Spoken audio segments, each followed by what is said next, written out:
Let's go to Josh in Houston, Texas. Josh, you're on with Congressman Ron Paul. Hey, Tom. Thanks for taking my call. Sure. I wanted to talk about the presidential candidate forum in Iowa. I was very disappointed that he was excluded. I am from Texas. Ed Failer talked about that only a few from Iowa had called in complaining about that, as if that's the only people that mattered who are interested in politics. This is the group Iowans for Tax Relief, a kind of watchdog group, and they're inviting 6 candidates, excluding Ron Paul and a couple of others there. Correct, and they handed out 17 invitations, and only 6 or 7 accepted.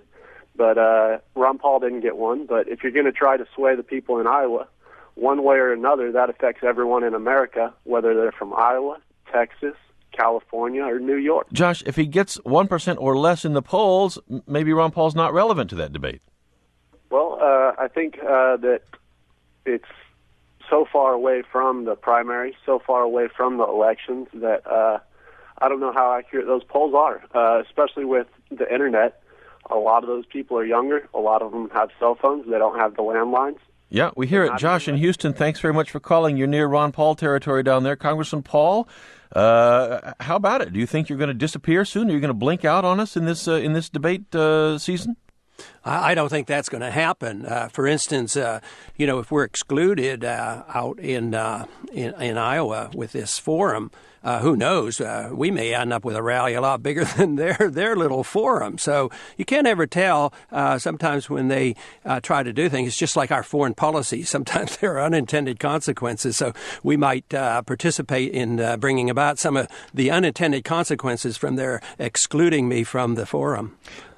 You have raised also a ruckus around 9/11, and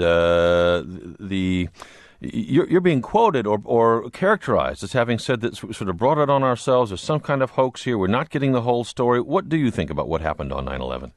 Well, I think 9/11 was designed by 15 Saudis and out of the 19, and they were trained from their youth to not agree with the United States and to despise us because we had troops in the Middle East, because we had bases in Saudi Arabia.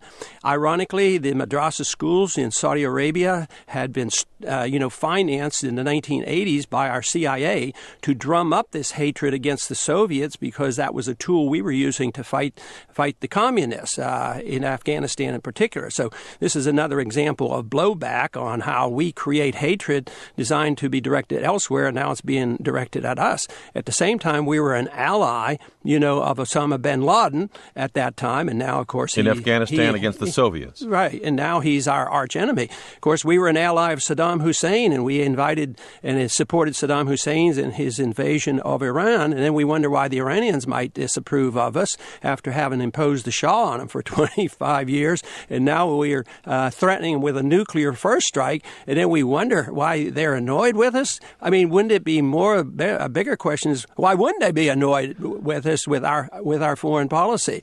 So I would say that if we don't understand that, we can't combat terrorism. And besides, terrorism is a process. I mean, there are a lot of different kinds of terrorists. A terrorist is a tactic. It's sort of like declaring war against criminals. Of course, they are criminals. They're thugs and they're murderers. But there's different. Timothy McVeigh was a terrorist, but he wasn't part of the part of the terrorist problem that we're facing now, coming from the radical Muslims. But we have to understand this. And one example I use a lot of time about trying to promote ourselves over the world is the example of Vietnam. Just think of our wasted 60,000 lives we lost in Vietnam trying to impose our will on Vietnam, and yet today they are westernized, they're capitalized, and they're our friend. We're trading partners, and we invest. All these things accomplished through peaceful means, taking the advice of the founders that we shouldn't interfere militarily, but we should try to get along with people, talk